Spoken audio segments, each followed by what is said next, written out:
بے نیاز بنی بیٹھی تھی۔ تبھی وہ اپنے محسوس باری لہجے میں بولا تھا، 5 بجے میری ایک امپورٹنٹ میٹنگ ہے امی، 4:30 بجے تک آپ لوگ فری ہو کر مس بیل دے دیجیے گا، میں پک کرنے آ جاؤں گا۔ سنجیدگی سے کہتے ہوئے اس نے ایک نگاہ غلط بت بنی بیٹھی لاروش پر ڈالی۔ اگر تم نے یوں ہی عجلت دکھانی تھی تو مجھے پہلے ہی بتا دیتے تم، میں خود ہی آ جاتی۔ فرحانہ بیگم نے اسے ڈپٹا۔ انہیں آرام و سکون سے شاپنگ کرنے کی عادت تھی، جلدی کے کام سے انہیں سخت چیڑ تھی، مگر یہ تو لاروش اور باقی سبھی جانتے تھے کہ فرحانہ بیگم خریداری کے معاملے میں کافی سست ہیں۔ لاروش نے لبوں پر ابھرتی مسکراہٹ چھپانے کی کوشش کی۔ اس میں غصہ کرنے والی کیا بات ہے؟ میں نے تو آپ سے پہلے ہی کہا تھا کہ کل سنڈے ہے، کل چلیں گے، مگر آپ کو ہی ضد تھی کہ آج ہی جانا ہے۔ اب ایک تو وقت نکال کر آپ کو لے کر آیا ہوں اور الٹا آپ مجھے ہی ڈانٹ رہی ہیں۔ وہ لاروش کے سامنے عزت افزائی ہونے پر ناراض ہو گیا۔ چہرے پر خفگی کے تاثرات تھے۔ فرحانہ بیگم مسکرائیں۔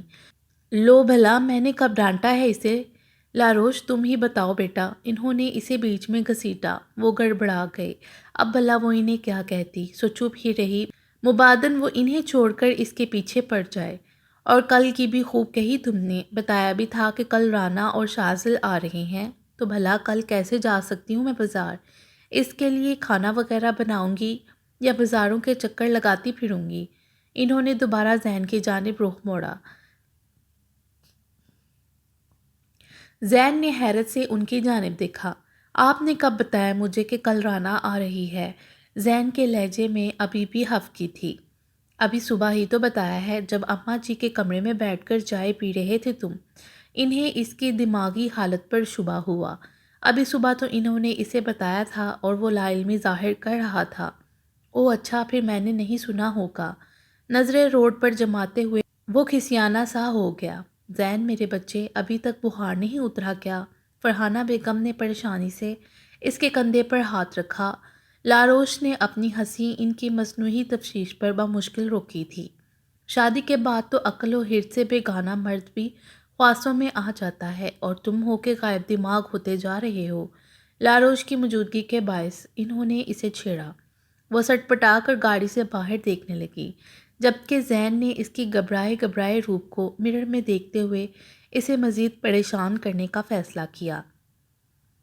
شادی کہاں، ابھی تو صرف نکاح ہوا ہے امی۔ اپنی بہو کی رخصتی کروا دیں تو بالکل ٹھیک ہو جاؤں گا۔ اپنی فطرت کے خلاف جا کر اس نے بھی مذاقاً کہا تھا، مگر مقصد لاروش کے تاثرات دیکھنا تھا، جس کے چہرے کی رنگت پل میں اناری ہوئی تھی۔ فرحانہ بیگم کھل کر مسکرائیں اور اپنے ساتھ بیٹھے لاروش کے گرد اپنا مہربان بازو پھیلایا۔ تو ٹھیک ہے، کرتی ہوں تمہاری بھی جان سے بات، بتاتی ہوں ان کو کہ لاڈلے کے کیا ارادے ہیں۔ لاروش شرم سے کٹی جا رہی تھی۔ ذہن ہنوز سنجیدہ تھا۔ تائیں امی مارکیٹ کہاں رہ گئی، کب پہنچیں گے ہم؟ ان کی طرف دیکھتے ہوئے لاروش نے غیر متوقع سوال کیا، جس پر زین کے لب نہ چاہتے ہوئے بھی مسکرا اٹھے۔ فرحانہ بیگم بھی مسکرا دیں۔ لو آ ہی گئی مارکیٹ بھی، چلو زین وہاں اس سائڈ پر لگا دو گاڑی، فرحانہ بیگم نے زین کو کہا اور اپنے سر پر جمی چادر درست کی۔ لاروش نے بھی سکون کا سانس لیا۔ ٹھیک 1 گھنٹے بعد مس بیل کر دیجیے گا مجھے۔ ان دونوں کو گاڑی سے اترتا دیکھ زین پھر اسی بات پر آ گیا۔ چلے جائیں گے ہم خود ہی، شکل گم کرو تم اپنی۔ ضرورت نہیں ہے تمہیں آنے کی، فرحانہ بیگم غصے میں آ گئیں۔ زین نے اپنے لب بھینچ لیے، پھر زن سے گاڑی بھگا لے گیا۔ لاروش ان کے ساتھ ساتھ مارکیٹ کی جانب چلنے لگی۔ مان ان کی نظر اینٹرس پر لگی لارج سائز LED کی روشن سکرین پر پڑی۔ وہ صبح والی کمرشل چل رہی تھی۔ لڑکی کی شکل بہت واضح تھی۔ تائیں امی، اس نے فوراً فرحانہ بیگم کا کندھا ہلایا۔ وہ دیکھیں، وہاں عائشہ آپی ہی ہے نا؟ اس کے اشارہ کرنے پر انہوں نے LED پر چلتی سیریلیک کی کمرشل دیکھی، جس میں عائشہ بچے کو سیریلیک کھلا رہی تھی۔ حیرت کے مارے ان کی آنکھیں بھی کھلی کی کھلی رہ گئیں۔ انہیں دل پر ہاتھ رکھتے ہوئے تعصب سے LED کی سکرین دیکھی، جہاں اب دوسری کمرشل چل رہی تھی۔ شاید وہ دھیمے لہجے میں بولیں، سائمہ بڑی خالہ سے ان کی بات ہوتی ہی رہتی تھی اور کئی بار وہ فرحانہ بیگم سے عائشہ کے ماڈلنگ کرنے کی بابت ذکر کر چکی تھیں، مگر آج اسے یوں سرِ عام بازار میں دیکھ کر انہیں دلی افسوس ہوا تھا۔ پھر چاہ کر بھی وہ ٹھیک سے خریداری نہیں کر پائی تھیں اور گھنٹے بعد ہی زین کو مس بیل کر دی تھی۔ وہ بھول چکی تھی کہ انہوں نے زین سے کہا تھا کہ وہ خود چلی جائیں گی۔ غائب دماغی سے وہ سارے راستے زین کے سوالوں کا ہوں ہاں میں جواب دیتی رہیں۔ ان دونوں کو گھر چھوڑ کر وہ واپس آفس چلا گیا تھا۔ یقیناً اس نے ابھی تک عائشہ کا کارنامہ نہیں دیکھا تھا۔ رات تک نفیسہ بیگم بھی جان اور زین احمر کو بھی پتہ لگ چکا تھا کہ عائشہ شوبز جوائن کر چکی ہے۔ دونوں خواتین نے اس حوالے سے ناگواری کا اظہار کیا تھا، البتہ زین احمر کے تاثرات ناقابل فہم تھے۔ اگلی صبح رانا کے آ جانے سے وہ سب عائشہ کو بھول چکے تھے۔ نیازی ہاؤس میں کافی رونق لگی ہوئی تھی۔ کافی دنوں بعد ان سب کے چہرے جگمگ کر رہے تھے۔ زین شازل کو کمپنی دے رہا تھا، جبکہ رانا لاروش کے ساتھ بھی جان کے کمرے میں گھسی بیٹھی تھی۔ 1 بجے کے قریب مریم کی انٹری نے رانا اور لاروش دونوں کو خوشی سے دوچار کیا۔ بس پھر وہ تینوں سہیلیاں تھیں اور ان کی ہمیشہ جیسی باتیں۔ رانا تم کتنی کمینی ہو یار، تم سے اتنا نہیں ہوا کہ مہندی والی رات ایک آدھا تھپڑ میرے منہ پر مار دیتی تو آج میرے خوبصورت ہاتھ کی نازک انگلی میں کسی شہزادے کے نام کی انگوٹھی ہوتی، مگر نہ جی، تم نے ثابت کر دیا کہ تمہارے جیسی دوست کی موجودگی میں مجھے کسی دشمن کی بالکل بھی ضرورت نہیں ہے۔ آخر میں آپ دیدہ ہونے کی ایکٹنگ کرتے ہوئے وہ آہ بھر کر بولی، جبکہ رانا اور لاروش اس کا پہلا فقرہ سن کر تو حیران ہوئی تھیں کہ وہ تھپڑ کھانے کی حسرت دل میں کیوں لیے بیٹھی ہے، مگر پوری بات سن کر جب مطلب سمجھ میں آیا تو دونوں کھلکھلا کر ہنس پڑیں۔ ہاں ہاں، نکال لو اب یہ دان باہر۔ خود تو تم دونوں شوہر والیاں ہو گئی ہو اور مجھ مظلوم کی کوئی پرواہ ہی نہیں ہے، جسے ابھی تک ایک قدر منگیتر بھی نصیب نہیں ہوا۔ لہجے میں زمانے بھر کا درد سمیٹ کر وہ مصنوعی پن سے بولی، رانا یہ بیچاری سچ میں دکھی ہے، تم پلیز ایک کام کرو، یہی کوئی 4-5 باڑی سے مکے اس کی کمر پر اور 7-8 کرارے سے تھپڑ اس کے پھول جیسے رخساروں پر جھڑ دو، تاکہ یہیں بیٹھے بیٹھے اسے خبر مل جائے کہ اس کی بات پکی ہو گئی ہے۔ دونوں ہاتھ جاڑتے ہوئے لاروش نے رانا کو مشورہ دیا، جبکہ ہکا بکا بیٹھی مریم، جو کہ لاروش کے فرمودات سن رہی تھی، رانا کے ہاتھ اپنی جانب بڑھتے دیکھ کر اچھل کر 2 فٹ دور ہوئی۔ ظالمو، تم دونوں نے میری شادی کروانی ہے یا مجھے ہسپتال کے بیڈ پر پہنچانا ہے؟ مجھے معافی دو، میں کنواری ہی بلی۔ دونوں کانوں کو ہاتھ لگاتے ہوئے وہ ڈرامائی انداز میں بولی تو وہ دونوں کہکا لگا کر ہنس پڑیں۔ آخر میں مریم کی ہنسی بھی ان کی ہنسی میں شامل ہو گئی تھی۔ پھر کافی دیر وہ تینوں ہنسی مذاق کرتی رہیں کہ اچانک کچھ یاد آنے پر رانا سیریس ہوئی۔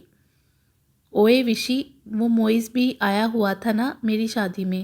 رانا نے لاروش سے پوچھا۔ موئز کے ذکر پر لاروش کا حلق کڑوا ہو گیا۔ ہاں آیا ہوا تھا، تمہارے شوہر نامداد کے ہمراہ تشریف لایا تھا خبیث انسان، وہ چبا چبا کر بولی۔ ہاں میں نے ولیمے والی رات اسے دیکھا تھا، برات کی رات تو میں خود اتنی پریشان اور کنفیوز تھی کہ نوٹ ہی نہیں کیا کہ کون کون آیا ہے، رانا نے دھیمے لہجے میں اسے بتایا۔ کوئی بات کرنے کی کوشش تو نہیں کی اس نے تم سے؟ رانا دوبارہ بولی۔ کر رہا تھا کوشش، اس کے ارد گرد ہی منڈلا رہا تھا۔ وہ تو میں نے اسے بتایا کہ لاروش کا نکاح ہو چکا ہے زین بھائی کے ساتھ، لاروش کی بجائے مریم نے جواب دیا۔ چلو یہ تو تم نے اچھا کیا، یقیناً اب راوی چین ہی چین لکھ رہا ہوگا، رانا نے پرسکون ہوتے ہوئے پوچھا۔ وہ راوی نہیں، بھپڑا ہوا جہلم ہے جو کبھی چین سے نہیں لکھ سکتا۔ لاروش کا لہجہ سلگتا ہوا تھا، اس جیسے گھٹیا لڑکے اپنی گھٹیا حرکتوں سے کبھی باز نہیں آتے۔ انداز کافی تلخ تھا۔ رانا نے تعصب سے نفی میں سر ہلایا۔ میرا خیال ہے تمہیں زین بھائی کو سب کچھ بتا دینا چاہیے، مریم نے اسے مشورہ دیا۔ رانا نے بھی اس کی حمایت میں سر ہلایا۔ تم دونوں کے لیے کہنا آسان ہے، مگر میرے لیے کرنا بہت مشکل ہے۔ ان کے سامنے تو چھوٹی سے چھوٹی بات کرتے وقت بھی میری سانس اٹکنے لگتی ہے، اور تم دونوں کہہ رہی ہو کہ میں اس موئز کے بارے میں بتا دوں۔ نو ویز، میں خود ہی نپٹ لوں گی اس لوفر سے۔ لاروش نے خود کو مضبوط ظاہر کیا، حالانکہ وہ اندر سے کافی ڈر چکی تھی، مریم اور رانا متفکر سی اس کا چہرہ دیکھنے لگیں۔ یہ اس مسئلے کا حل نہیں ہے وشی، تم نہیں جانتی کہ میرا بھائی اندر سے کتنا گہرا اور پوزیسو ہے۔ اگر ان کو اس کی بھنک بھی پڑ گئی تو وہ تم سے بدگمان ہو جائیں گے اور پھر تمہارے لیے بہت مشکل ہو جائے گی یار۔ میں تو یہی کہوں گی کہ تم ہمت کر کے انہیں ساری بات بتا دو، وہ خود ہی موئز کو ہینڈل کر لیں گے، رانا نے سنجیدگی سے اسے سمجھایا۔ وہ پہلے بھی مجھ پر بہت زیادہ مہربان کبھی نہیں رہے رانا، مجھے کوئی فرق نہیں پڑتا کہ وہ کیا سوچتے ہیں اور کیا نہیں۔ وہ پہلے ہی زین کے رویے سے دکھی تھی، اب رانا کے سمجھانے پر جو منہ میں آیا بولتی چلی گئی۔ رانا اور مریم نے تعصب سے اس کی جانب دیکھا۔ اول فول نہ بکو لاروش، شوہر ہیں وہ تمہارے، اگر تمہیں ان کے کسی بھی عمل سے فرق نہیں پڑے گا تو کسے پڑے گا؟ خود کو سدھار لو، یقیناً تمہارے غلط رویے کی وجہ سے ہی زین بھائی کا رویہ تمہارے ساتھ ٹھیک نہیں ہوگا، ورنہ میں نے خود دیکھا ہے نکاح کے بعد وہ کیسے تمہارے دیوانے ہوئے جا رہے تھے۔ مریم نے اسے لتاڑ ڈالا، لاروش کی آنکھیں بھر آئیں، وہ اسے کیا بتاتی کہ زین خود ہی اس سے اکھڑا اکھڑا سا رہتا ہے۔ کم آن مریم، تم کیوں ہائپر ہو رہی ہو؟ رانا نے مریم کو گھوڑا کیونکہ لاروش رو دینے کو تھی، پھر اس نے لاروش کی جانب رخ کیا۔ دیکھو وش، اگر کوئی بھی پرابلم ہے تو تم ہم سے شیئر کر لو، ہو سکتا ہے ہم دونوں تمہیں کوئی اچھا مشورہ دے دیں۔ رانا نے اس کے کندھے پر ہاتھ رکھا۔ وہ انہیں کیا حق بتاتی، اسے خود بھی زین کے سرد رویے کی وجہ معلوم نہیں تھی۔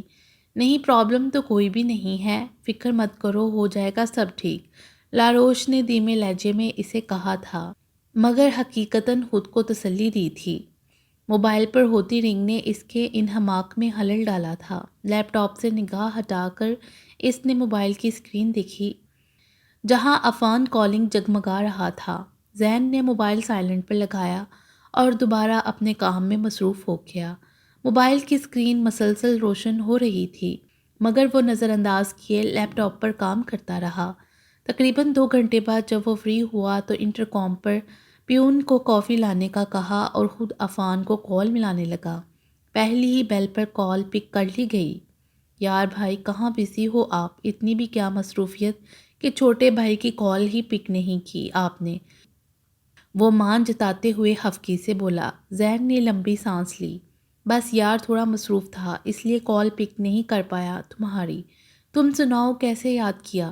زین اپنے محسوس سنجیدہ لب و لہجے میں بات کر رہا تھا۔ یاد تو ہر وقت کرتا ہوں بھائی، بس آپ کی ڈسٹربنس کے خیال سے کال نہیں کرتا، عفان نے لاڈ جتایا۔ زین احمر کے لب مسکرا اٹھے۔ اگر ہر وقت مجھے ہی یاد کرتے ہو تو پھر مشال کو کب یاد کرتے ہو بدھو؟ زین نے اسے شرمندہ کیا، مگر دوسری طرف بھی عفان تھا۔ اس چڑیل کو یاد کرنے کی ضرورت ہی نہیں پڑتی بھائی، وہ ہر وقت میری نگاہوں کے سامنے ہی رہتی، تو پھر فکر کس بات کی؟ عفان کی چہکتی ہوئی آواز اسپیکر سے ابھر رہی تھی۔ وہ پیون کی لائی ہوئی کافی گھونٹ گھونٹ حلق میں اتارنے لگا۔ یعنی تمہارا ہر دن عید کا دن ہے؟ زین کے لہجے میں بھی شرارت در آئی۔ جی بالکل، ہر دن عید کا ہی دن ہے، مگر بھائی کاش کہ میری عید بھی آپ جیسی ہو جائے، کیونکہ صحیح عید تو آپ کی ہے، دن بھی عید رات بھی عید، کیونکہ لاروش بھابھی تو ہر پل آپ کی نظروں کے سامنے ہی رہتی ہیں نا، وہ آہ بڑھتے ہوئے شرارتاً بولا، جبکہ زین مسکرا بھی نہ سکا۔ انجانے میں وہ اس کے زخم کریت بیٹھا تھا۔ کافی مگ ٹیبل پر رکھتے ہوئے وہ ٹیک چھوڑ کر سیدھا ہوا۔ میں تمہیں فری ہو کر کال کرتا ہوں Affan, I am busy now, کہہ کر اس نے کال ڈسکنیکٹ کر دی، جبکہ دوسری جانب عفان نے حیرت سے موبائل دیکھا۔ ادھر زین بے حد ڈسٹرب ہو گیا تھا۔ اپنی جلتی آنکھوں کو مسلتے ہوئے وہ ریوالونگ چیئر سے اٹھا اور چلتے ہوئے گلاس ونڈو کے پاس آن کھڑا ہوا اور گلاس کے اس پار رواں دواں سڑک کو دیکھنے لگا۔ سرمئی شام ہر سو پھیل رہی تھی، سورج غروب ہو کر چھپ چکا تھا۔ بہت ہی چھوٹی عمر میں ہی باپ کو کھو کر وہ تہی دماغ ہو بیٹھا تھا۔ زندگی پہلے بھی اس کے لیے آسان نہ تھی، مگر اب تو جیسے مشکل ترین ہو چکی تھی۔ دن رات وہ ایک ہی آگ میں جھلس رہا تھا، ایک ایسی آگ جس کی لپیٹ میں اس کا پورا وجود جل رہا تھا۔ زین کو لگ رہا تھا وہ کسی دن یوں ہی جلتے جلتے راکھ ہو جائے گا۔ ماتھے پر بکھرے سیاہ بالوں میں بے دہانی میں ہاتھ پھیرتے ہوئے وہ سیاہ ہوتے آسمان پر نگاہ جمائے بے خبر سا کھڑا تھا۔ وہ لڑکی جو اس کی رگوں میں خون کی طرح دوڑنے لگی تھی، اس کے دل کی دھڑکنوں میں بستے بستے جانے کب اس کی زندگی بن بیٹھی تھی، اسے چھوڑ دینا اس کے لیے ممکن نہ تھا۔ وہ ایسے دہرائے پر آج کھڑا ہو چکا تھا جہاں نہ تو وہ اسے اپنانے کا ظرف رکھتا تھا اور نہ ہی اسے خود سے دور کرنے کی ہمت۔ شدت ضبط سے دہکتی ہوئی آنکھوں کو چھپکتے ہوئے زین احمد نے خود کو کنٹرول کرنے کی کوشش کی۔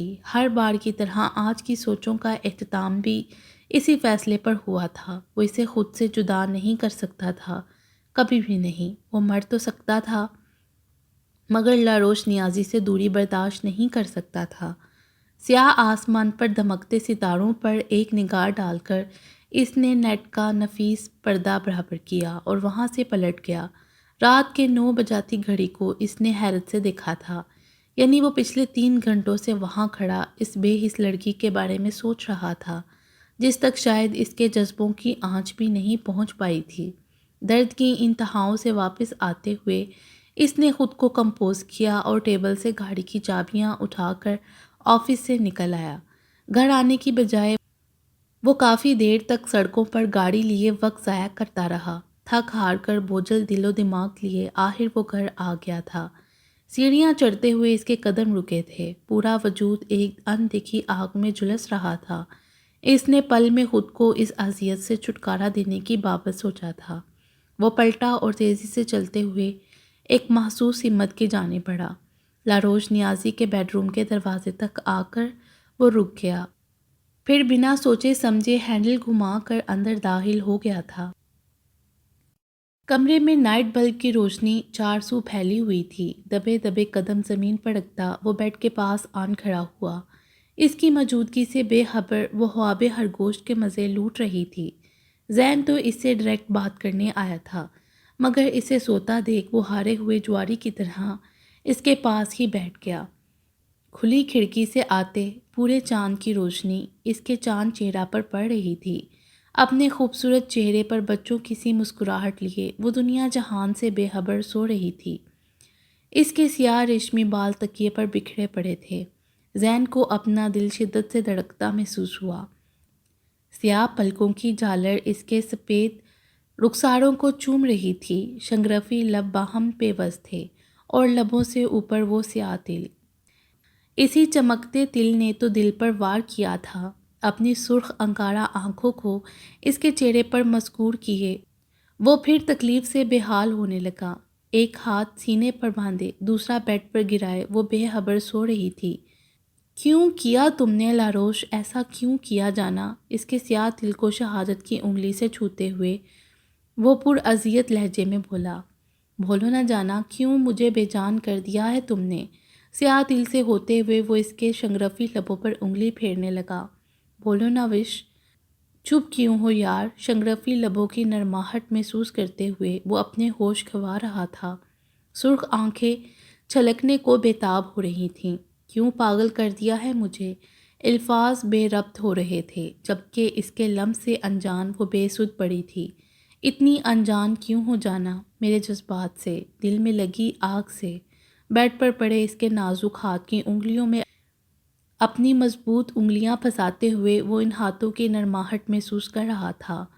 مومی انگلیوں پر اپنی مضبوط انگلیوں کا لمس چھوڑتے ہوئے زین نے دوسرے ہاتھ سے اس کے کان پر سے ریشمی زلفیں ہٹائی تھیں۔ لاروش کے گلابی رخسار پر اپنی انگلیوں کا دمکتا لمس چھوڑتے ہوئے وہ اس گلاب چہرہ پر جھکا تھا اور اپنے لب اس کے کان کی لو کے قریب کیے تھے۔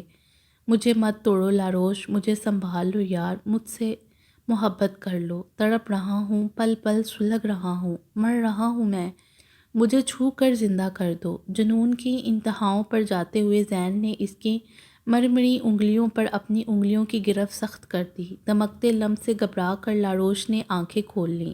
اپنے چہرے کے قریب زین کی گرم سانسوں کی تپش محسوس کر کے اس نے فوراً سیدھی ہونے کی کوشش کی۔ اس کے یوں جاگ جانے پر کھویا کھویا سا زین بھی ہوش میں آیا تھا۔ لاروش کے حواس بہت تیزی سے بیدار ہوئے تھے۔ اس نے ہاتھ بڑھا کر جلدی سے سائیڈ لیمپ آن کیا۔ سرخ آنکھیں اور سرخ چہرہ لیے اس کا مجازی خدا اس کے بے حد قریب بیٹھا تھا۔ پاس پڑا دوپٹہ گلے میں ڈالتے ہوئے وہ تیزی سے بیڈ کی دوسری سائڈ سے اتر کر کھڑی ہو گئی۔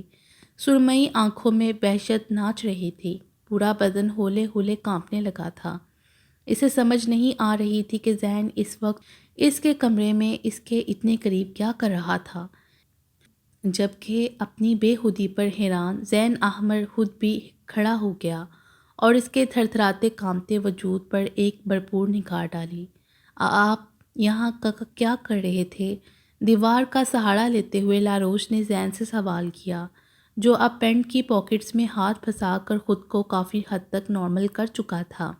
دھیرے دھیرے چلتے ہوئے گھوم کر اسی کی طرف بڑھ رہا تھا۔ اسے اپنی طرف بڑھتا دیکھ وہ دیوار سے تقریباً چپک گئی۔ میرے کچھ کرنے سے پہلے ہی تم جاگ گئی مسز۔ افسوس کچھ ہو ہی نہیں پایا۔ اس کے سامنے 2 قدم کے فاصلے پر رکتے ہوئے وہ سنجیدگی سے بولتا اس کی جان نکال گیا۔ سرخ آنکھوں میں سرد مہری کے سوا کوئی تاثر نہ تھا۔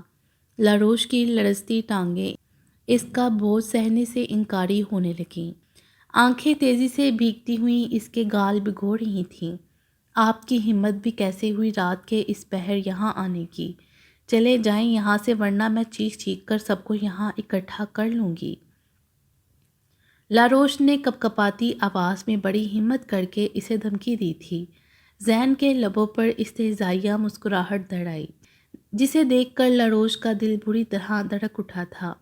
مسز لاروش نیازی، اپنی بیوی کے کمرے میں آنے کے لیے مجھ پر وقت کی کوئی قید و بند نہیں ہے، یہ بات تم اپنے چھوٹے سے دماغ میں بٹھا لو تو بہتر ہے۔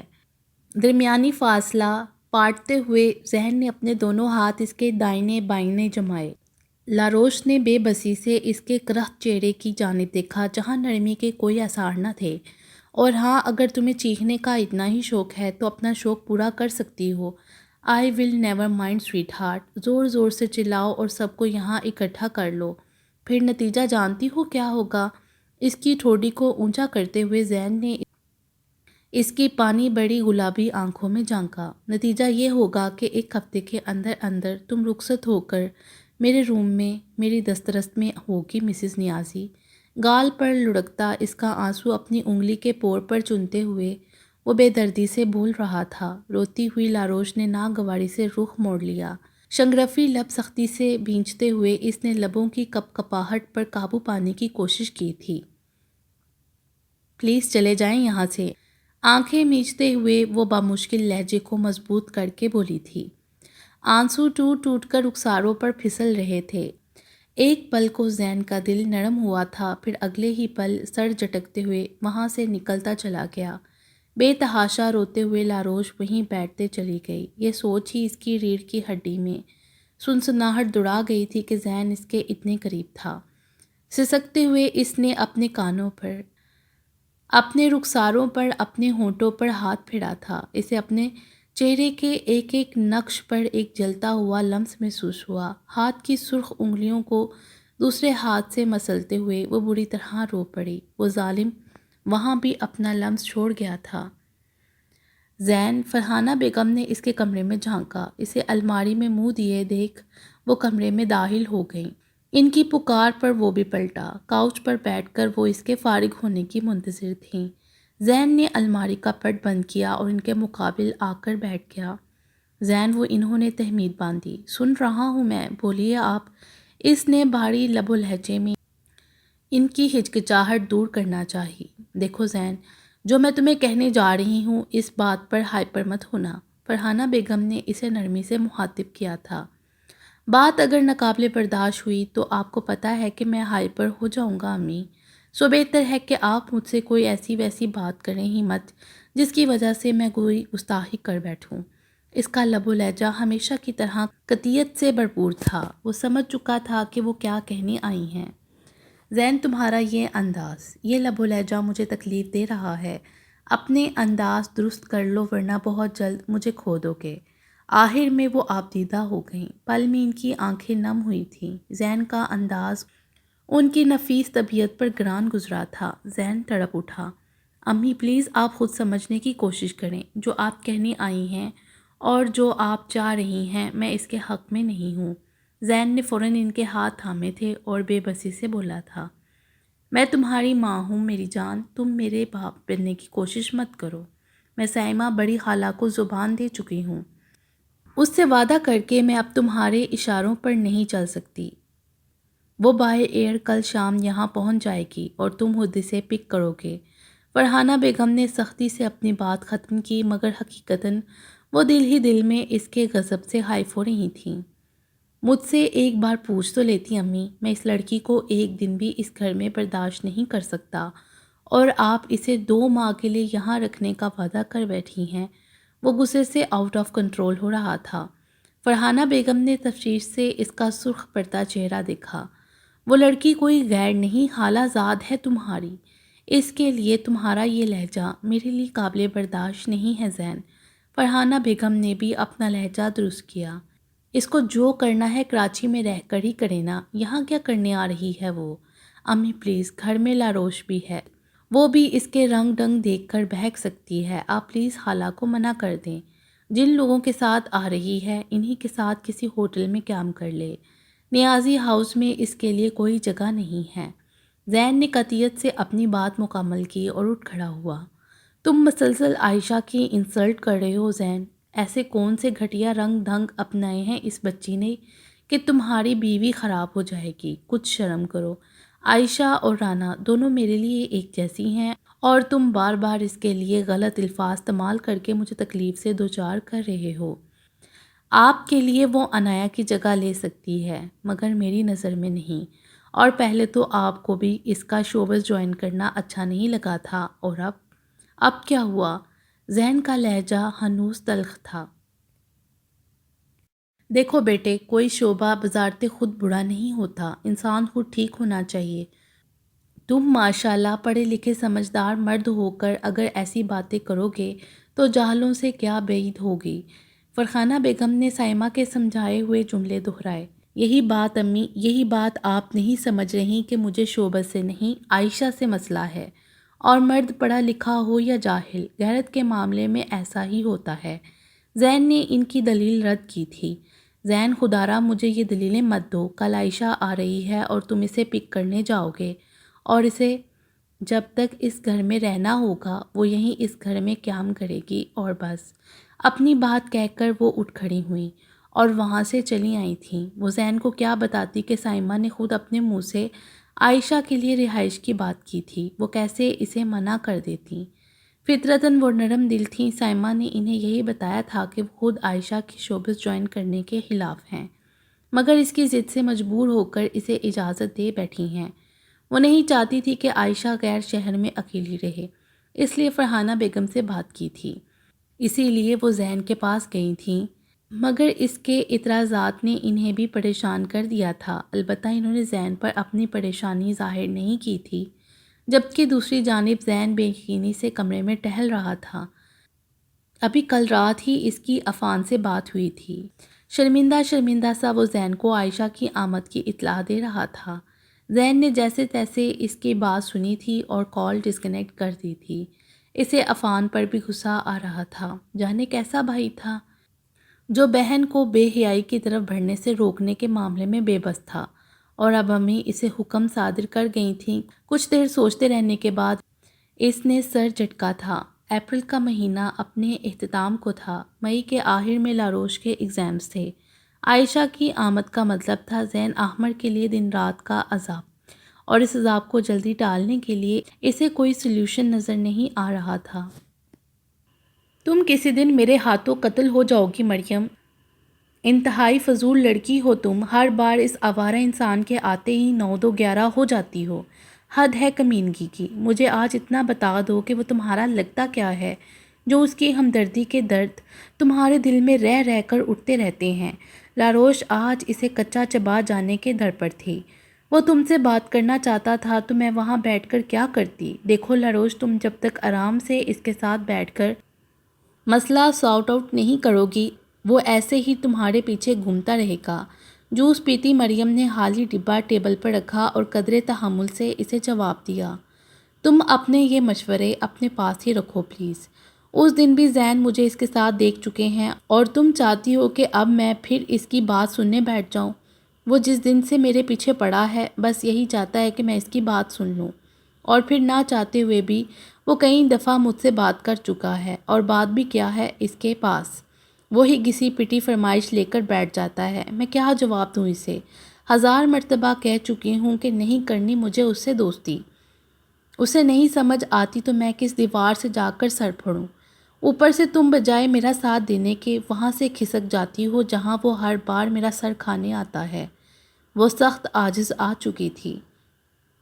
آج بھی وہ اور مریم کالج کے بیک سائڈ گراؤنڈ میں بیٹھی نوٹس بنا رہی تھیں اور معیز خمدانی چہرے پر مسکینیت طاری کیے وہاں چلا آیا تھا۔ معیز کو لاروش سے بحث کرتا دیکھ مریم وہاں سے اٹھ کر کینٹین چلی آئی تھی، اور ٹھیک 10 منٹ بعد لاروش بھی اس کے پیچھے ہی آ گئی تھی اور اب اپنی ناراضگی کا اظہار کر رہی تھی۔ مریم نے غصے سے اس کے بے بس چہرے کو دیکھا۔ وہ تم سے اب دوستی نہیں، شادی کرنا چاہتا ہے لاروش۔ لاروش کو پہلی بار آج مریم کا لہجہ سنجیدہ لگا۔ واٹ؟